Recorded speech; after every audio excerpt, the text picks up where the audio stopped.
வணக்கம். என் பெயர் மகிழப்பிரியா. நான் 3ஆம் வகுப்பு படிக்கிறேன். நான் இப்பொழுது ராமாயணத்தை பற்றி சொல்ல இருக்கிறேன். ராமர் இருக்கிற இடமே அயோத்தி. தசரதர் பார்த்தீங்கன்னா ராமரை காட்டுக்கு போக சொன்னாங்க. லக்ஷ்மணர் சொன்னாங்க, அண்ணா கூட தான் நான் இருப்பேன், நானும் அண்ணா கூட போவேன் அப்படின்னு சொல்லி சொன்னாங்க.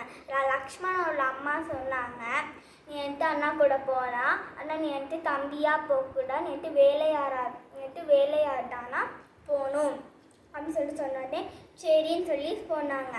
சீதையும் நானும் உங்கள் கூட வருவேன் அப்படின்னு சொன்னதுக்கு ராமர் சொன்னாங்க, நீ அங்கே போனால் ரொம்ப வெயிலாக இருக்கும், உன்னால் தாங்கிக்க முடியாது அப்படின்னு சொன்னாங்க.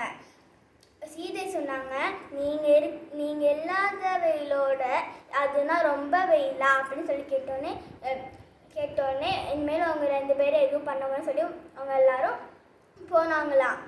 லக்ஷ்மணர் சொன்னாங்களாம், தண்ணி இருந்தால் தான் மீனும் மண்ணும் நல்லா இருக்கும், அதே மாதிரி ராமர் இருந்தால் தான் லக்ஷ்மணரும் சீதையும் நல்லா இருப்பாங்க அப்படின்னு சொல்லி அவங்க 3 பேரும் போனாங்களாம்.